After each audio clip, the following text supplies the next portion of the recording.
Content note. Before we start, a quick heads up. This episode talks about gender-based violence, rape culture, and femicide. Take care of yourself as you listen.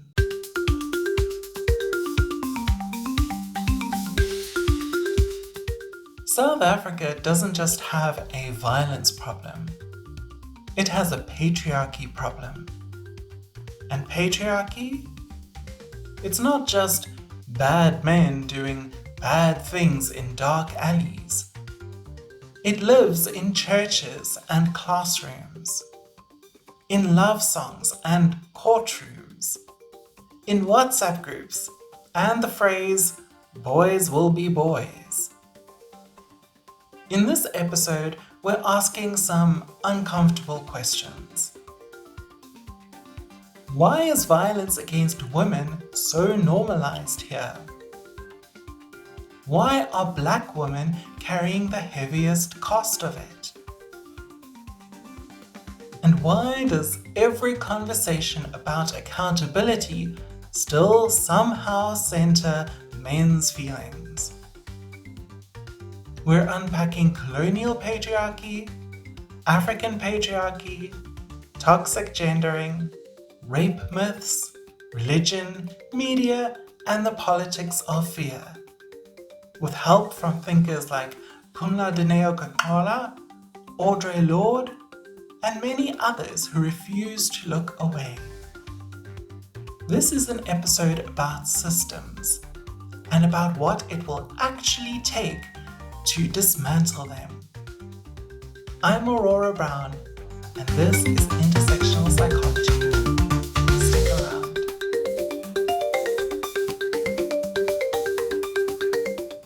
Aurora Brown and Intersectional Psychology acknowledge the traditional owners and custodians of country throughout South Africa and their connections to land, water, and community. We pay our respects to their elders past and present, and extend that respect to all Indigenous people listening today.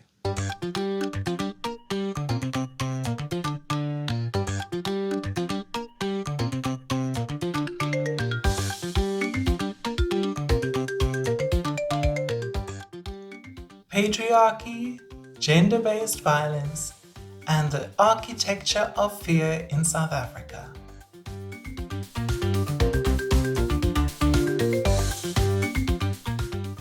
Hello and welcome back to Intersectional Psychology. I'm Aurora Brown, I'm a registered counsellor. Today we're talking about patriarchy, but not the abstract textbook kind that lives safely inside lecture slides. We're talking about the kind that shapes who is believed, who is protected, who is blamed, and who survives. Specifically, we're looking at how patriarchal ideology in South Africa actively produces and sustains gender-based violence, or GBV. Not just through individual acts, but through institutions, culture, religion, media, and history itself. Through deeply ingrained social norms and structures that reinforce male dominance and female subordination. If you've watched The People versus Patriarchy, directed by Reha Desai and written by Eleke Boomer and Mickey Redelinghuis, you'll know this isn't subtle.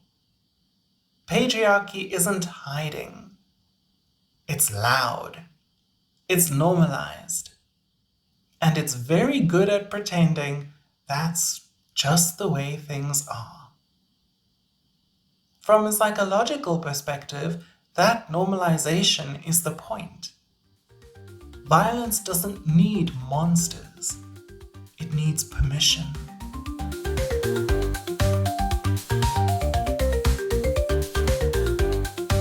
Patriarchy as a system, not a personality flaw.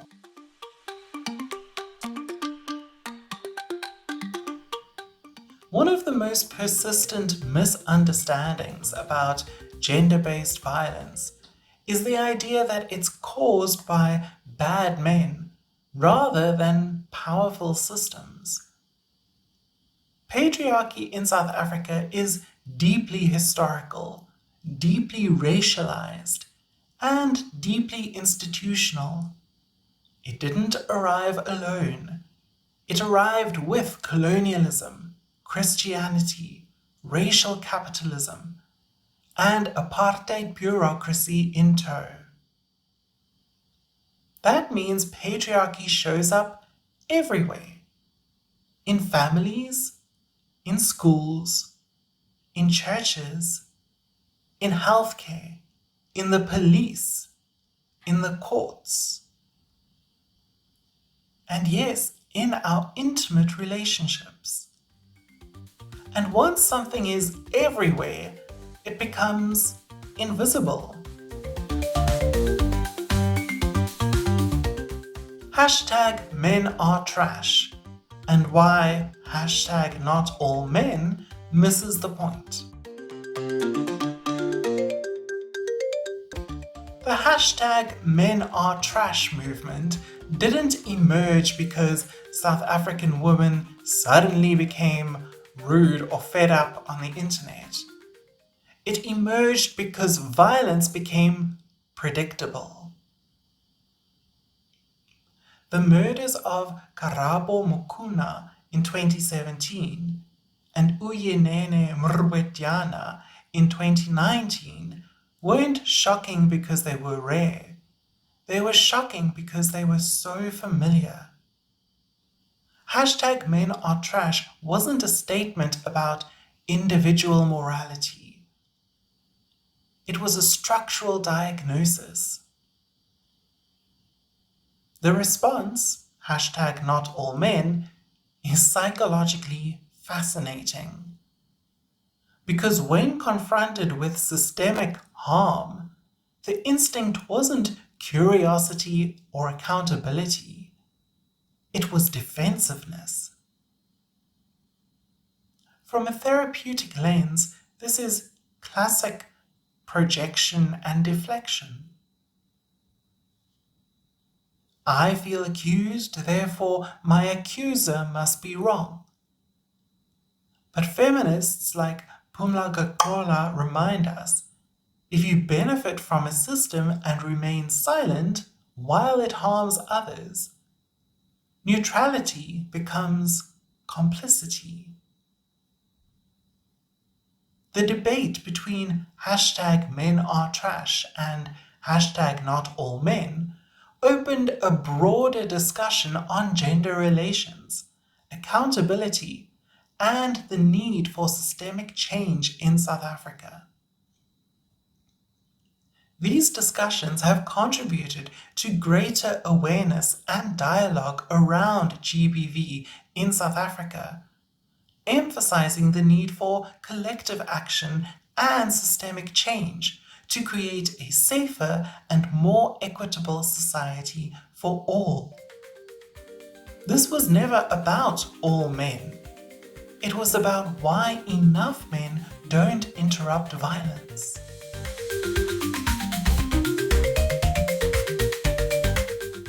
Toxic gendering starts early, and it stays loyal.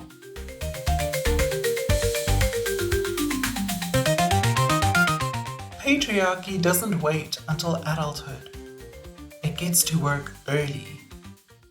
Boys learn that aggression equals desire, dominance equals masculinity, and emotional repression equals strength.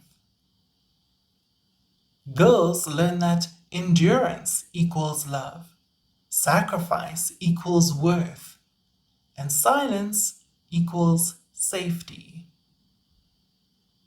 Psychologically, this is conditioning, not coincidence. How often do you see young boys being rewarded for teasing or hurting girls? This behavior is seen as a sign of interest. Disciplining children with violence teaches them that violence is an acceptable way to assert control, as shown when parents say, "I'm doing this because I love you," while hitting their children. Men are taught that their quote-unquote natural virility means they lack self-control, especially when quote-unquote provoked by women, shifting the responsibility for safety and violence onto women. When violence is framed as discipline, love, or just how men are, it rewires moral reasoning.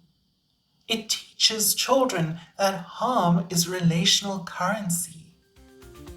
And once violence is justified in childhood, it doesn't need explanation in adulthood. Colonial patriarchy versus African patriarchy, a false binary. The question of whether patriarchy in South Africa is colonial or traditional is often framed like a debate with a winner. But that framing misses the point. Colonialism didn't invent patriarchy, but it weaponized it.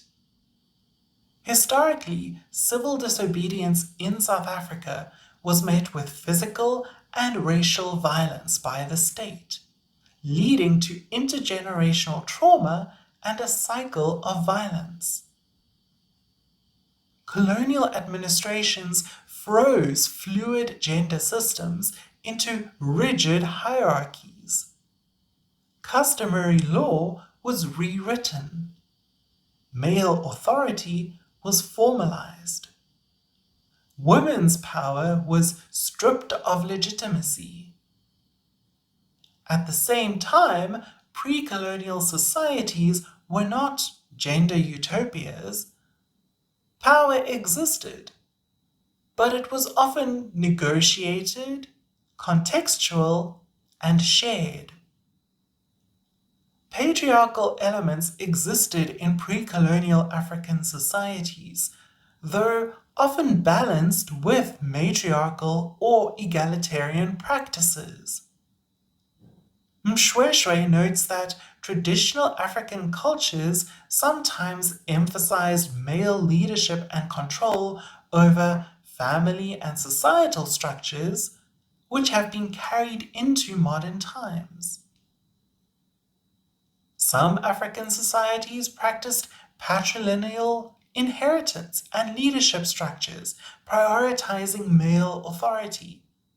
Yet women held significant roles in spiritual, economic, and social spheres. Modern South African patriarchy is a hybrid of colonial control, racial capitalism, and selectively remembered tradition. The debate over the origins of South African patriarchy is not about choosing one narrative, but understanding how these influences intersect. Recognizing both colonial and indigenous contributions to current gender relations allows for a more nuanced approach to addressing GBV and promoting gender equity, which means dismantling it requires both decolonization and feminist critique, not one or the other.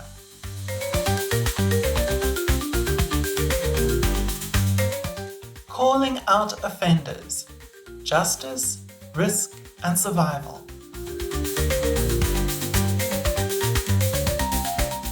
Publicly naming abusers is often framed as reckless or emotional. But silence has never been neutral. Influenced by global movements like #MeToo, public naming of GBV offenders in South Africa aims to hold perpetrators accountable, disrupt the culture of silence, and support survivors. However, the Me Too movement did not fully address South African women's intersectional oppression, leading to local hashtags like End Rape Culture and Am I Next, which eventually eclipsed Me Too in South Africa. Movements like hashtag Am I Next and hashtag End Rape Culture emerged because formal justice systems repeatedly failed survivors, especially Black, poor, queer, and disabled survivors. Psychologically, disclosure is not just about truth. It's about restoring agency. At the same time, public naming does carry real risks, like retaliation, re-traumatization, legal consequences, and social exile. The question isn't whether survivors should speak. The question is why speaking remains dangerous. Balancing the need for immediate accountability with due process principles is crucial. Public naming can prompt swift action, but may undermine the legal process where evidence and formal procedures are vital. Critics advocate for strengthening formal justice systems to support victims and ensure fair trials for accused individuals, including improving police response, forensic capabilities, and victim support services.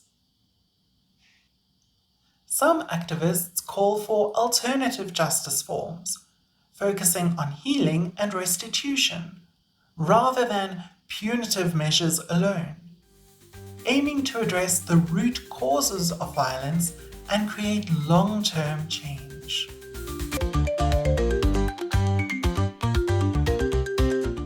Religion, tool of control or site of resistance?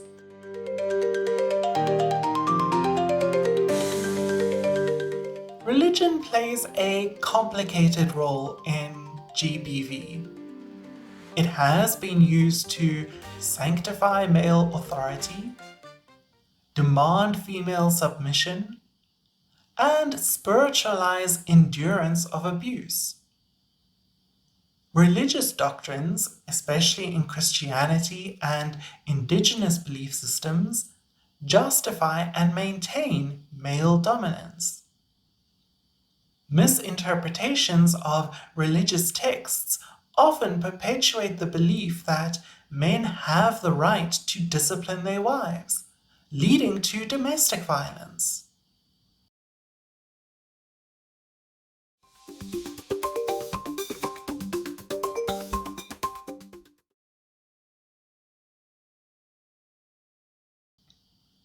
Charismatic Christianity presents a nuanced view of religious movements in both challenging and reinforcing patriarchal norms.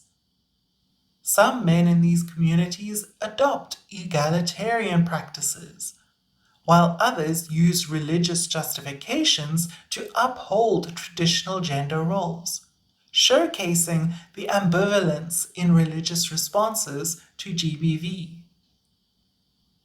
Christian men must also play a role in transforming gender relations and promoting gender equity within church institutions. Ademiluka draws parallels between patriarchal structures in ancient Israel and contemporary African societies, showing how religious and cultural justifications for male superiority contribute to the abuse of women.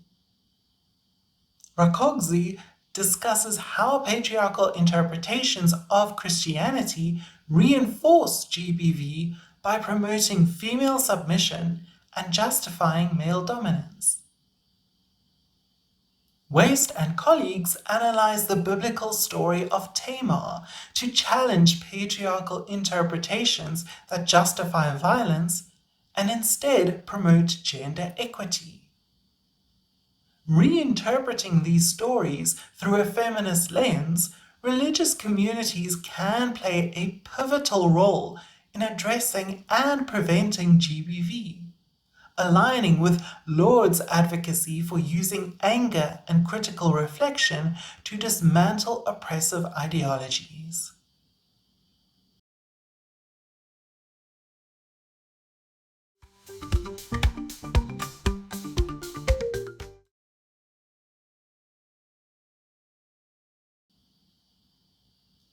Al-Bubekri explores the intersection of patriarchy and religion in Islam, arguing that patriarchy is not inherent to Islamic traditions.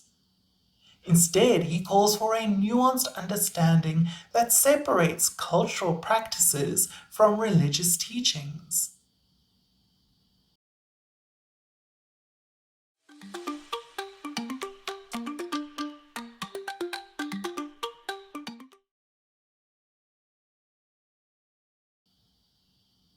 Mokoena examines traditional African spirituality through a gendered lens, showing how spiritual beliefs can both support and challenge patriarchal norms. They call for a more equitable interpretation that empowers women. Piri highlights how African women theologians have challenged patriarchal interpretations of religious teachings, advocating for gender justice and emphasizing the importance of feminist theological perspectives in the fight for women's rights. Ogunyemi reconceptualizes Afrocentrism, challenging patriarchal interpretations of African subjectivity and advocating for a feminist Afrocentrism that centers African women's experiences and perspectives. But religion has also been a site of resistance. Movements like Mañano, feminist biblical reinterpretations, Islamic feminist scholarship, and African women's theology all show that faith is not inherently patriarchal.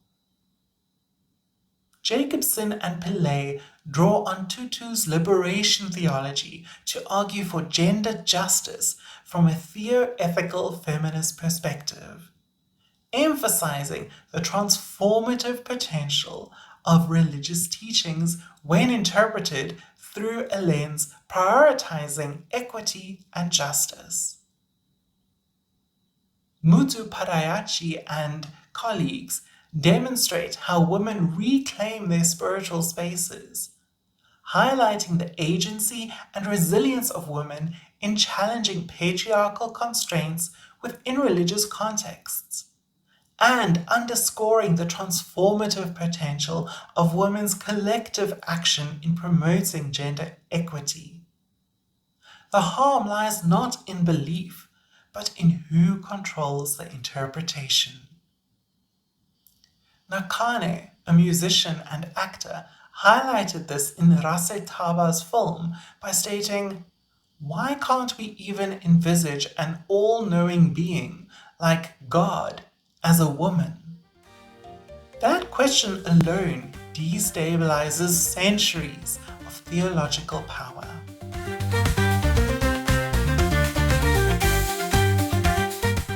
Patriarchal institutions and structures.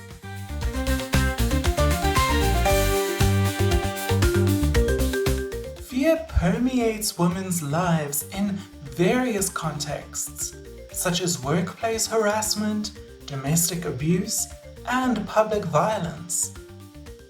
Fear is not just an individual experience, but a collective one reinforced by societal norms.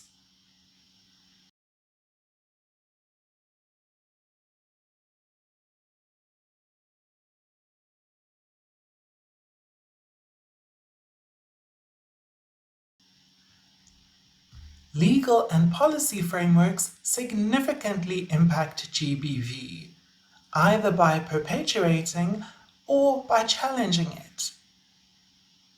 Law enforcement and judicial systems often reflect societal biases, resulting in inadequate responses to domestic violence in Black and lower income communities especially. Victims in these communities may receive less protection or justice due to systemic racism and classism.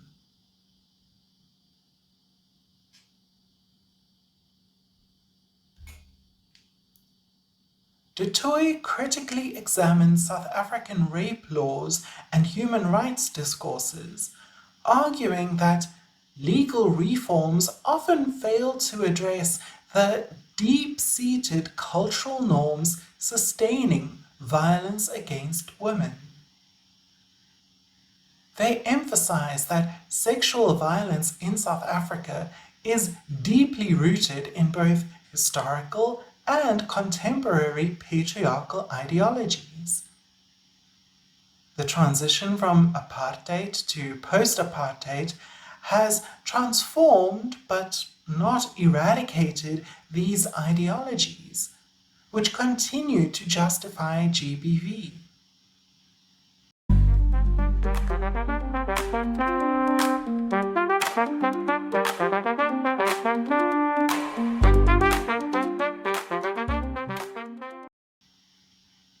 Educational and empowerment initiatives are essential for challenging patriarchal norms.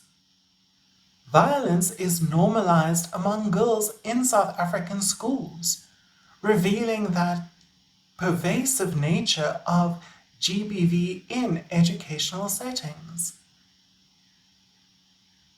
Participatory decision-making in agricultural households can empower women and challenge traditional power dynamics. Feminist frameworks in higher education can promote gender equity and address systemic discrimination.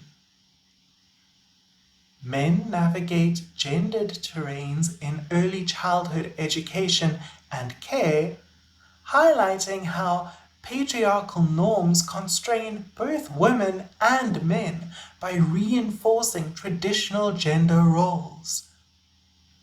The resistance of women in South African academia against racial patriarchy shows how Black women professors face dual oppression from racial and gendered discrimination.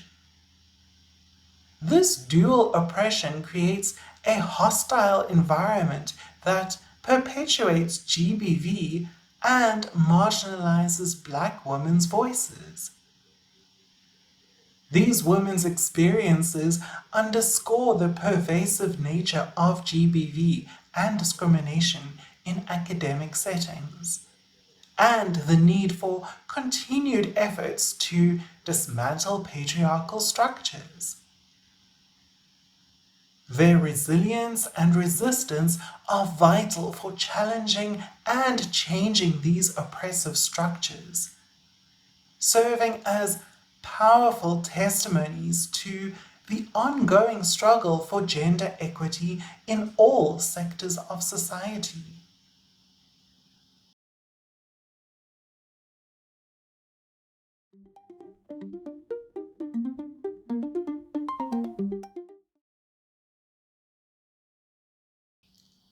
The harsh work environment faced by Black African women domestic workers in post-apartheid South Africa illustrates how the intersection of race, class, and gender perpetuates violence and discrimination against women. Economic dependence on male partners due to high unemployment rates and limited access to education increases domestic violence. Women in poorer communities often lack the financial means to leave abusive relationships, perpetuating the cycle of violence. While wealthier women may have more resources to seek help and escape abuse, women in lower socioeconomic classes face significant barriers to accessing support services.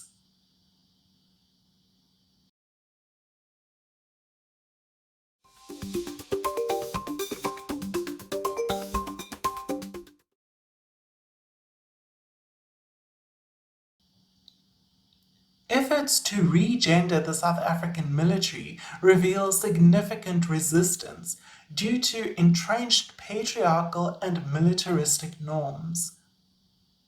These norms marginalize women and perpetuate a culture of violence extending into domestic settings. Including more women and adopting gender-sensitive policies would create a safer and more equitable military environment.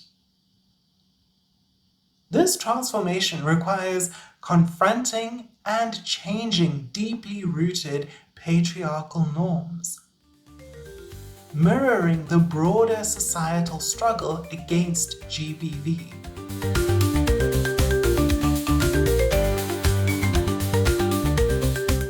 Media, fear, and the psychology of spectacle.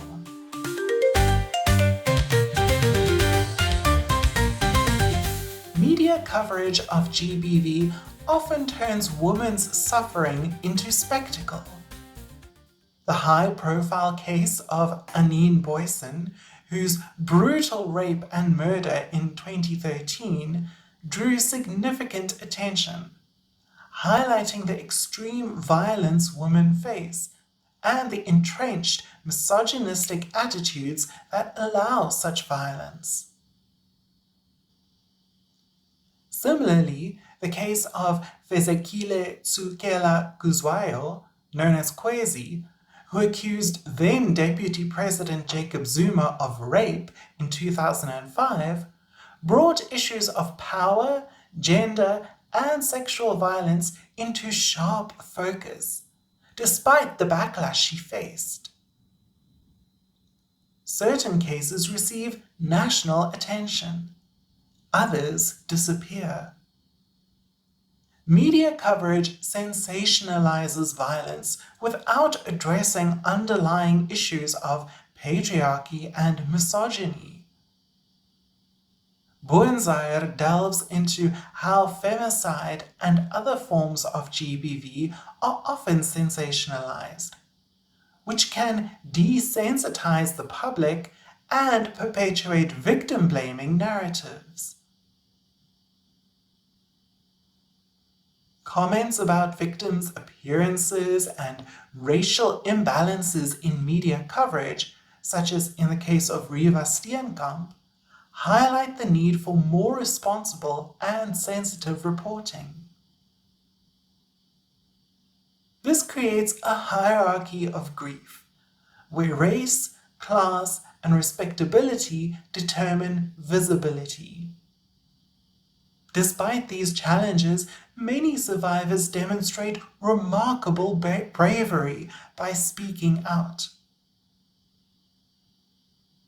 Gaknola highlights the stories of women who have broken the silence around their experiences of rape and GBV, challenging the culture of silence and demanding justice at great personal cost.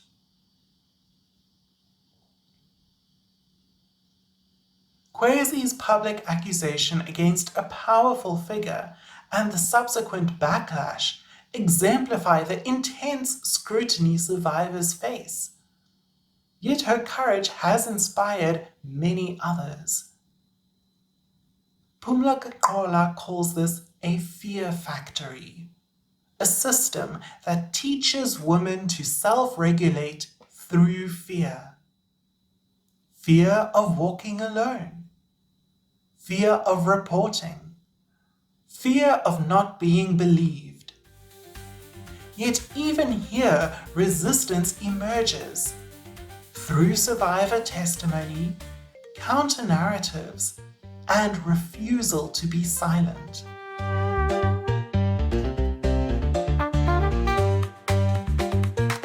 GBV as a racial and class phenomenon.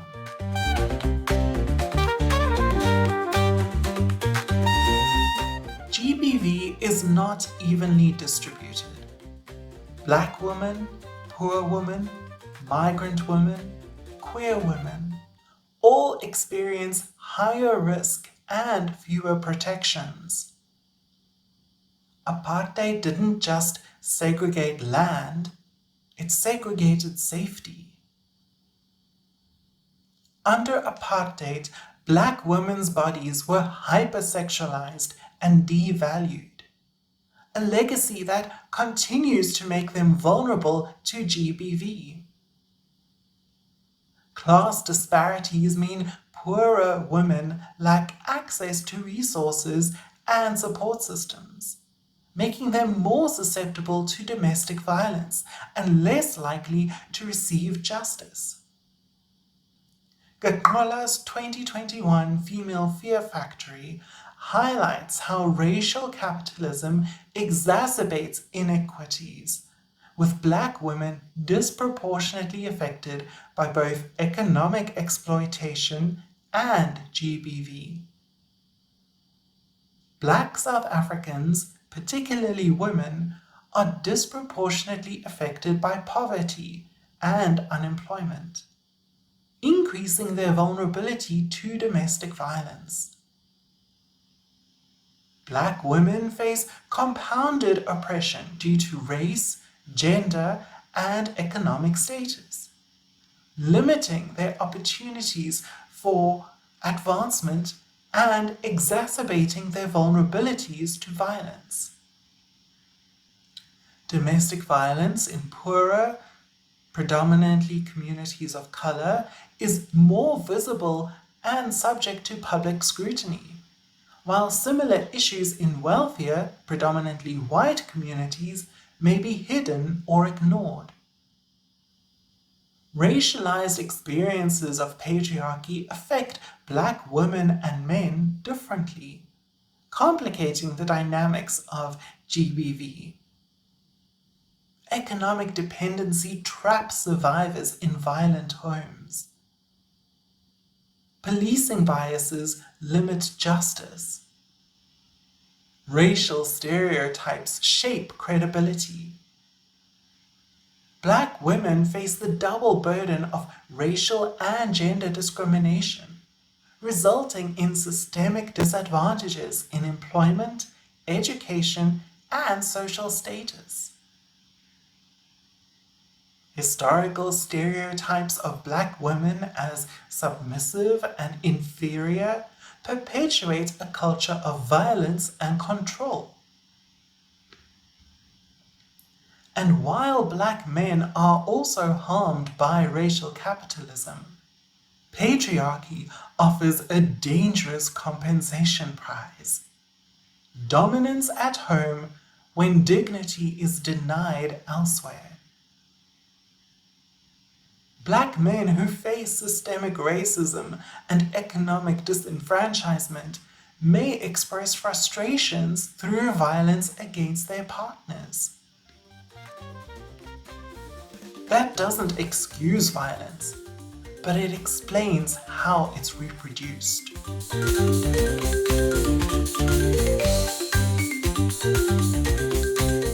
Conclusion: what do we do with all this?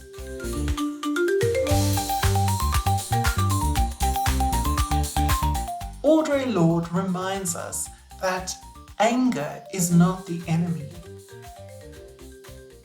Unexamined anger turns inward.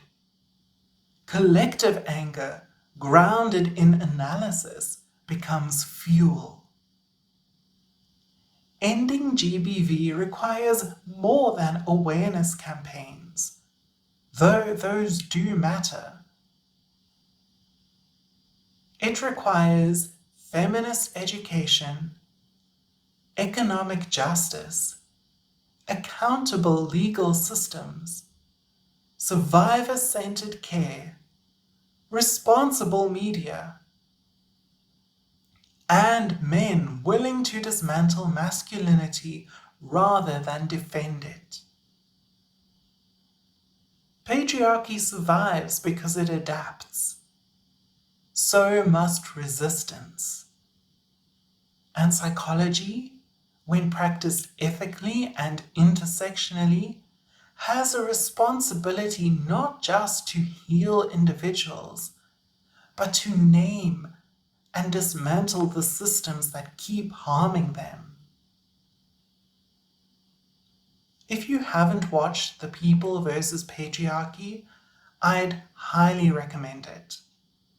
The film is available for free on YouTube, and I'll include a link to it in the show notes.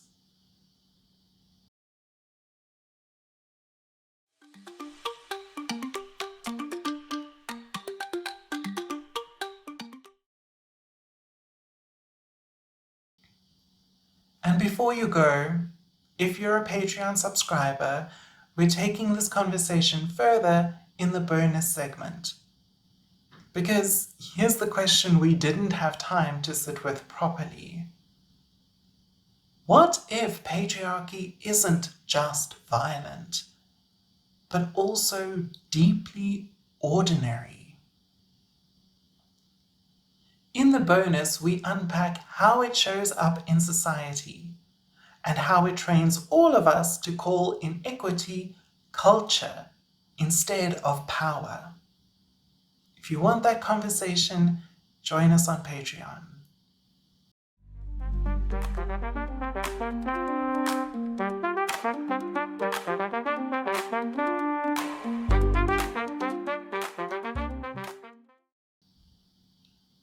When patriarchy is understood as a system rather than an attitude, it becomes harder to treat violence as an accident. In the next episode, we'll take a careful, critical look at gender-based violence, not as a moral anomaly or a collection of individual crimes, but as something structurally produced and socially tolerated. This isn't an easy conversation, but it's a necessary one. That's next time on Intersectional Psychology. Until then, remember, everyone has the right to live with their optimal mental health. Thank you for listening to Intersectional Psychology. Please follow or subscribe to the podcast to get every episode. If you enjoyed this episode, please rate and review Intersectional Psychology in your preferred app. It really helps other people find the podcast. This episode of Intersectional Psychology was researched, written, recorded, and edited by me, Aurora Brown. For a transcript of this episode, please see the link in the show notes on your podcast app or go to intersectionalpsychology.com. You can also check the website or the show notes for a full list of references for this episode. A video of this episode with closed captions is available on youtube.com/@intersectionalpsychology. To support this podcast and get access to bonus content, including additional episodes and interviews, as well as more guided mindfulness sessions, please go to patreon.com/intersectionalpsychology. You can also chat with me on Blue Sky at intersectpsych.bsky.social and Instagram, Facebook, or TikTok at Intersectional Psychology. But mostly Blue Sky. Aurora Brown and Intersectional Psychology are committed to the Cite Black Women praxis. All episodes of Intersectional Psychology are for educational purposes only and are not intended to be a substitute for professional mental health advice, diagnosis, or treatment. I, Aurora Brown, am not able to answer specific questions about individual situations. Always seek the advice of your health provider with any questions you may have regarding a mental health condition. Never disregard professional medical advice or delay in seeking it because of something you have heard or seen on this podcast. If you think you need immediate assistance, please call your local emergency number or any mental health crisis hotline. Everyone deserves good mental health.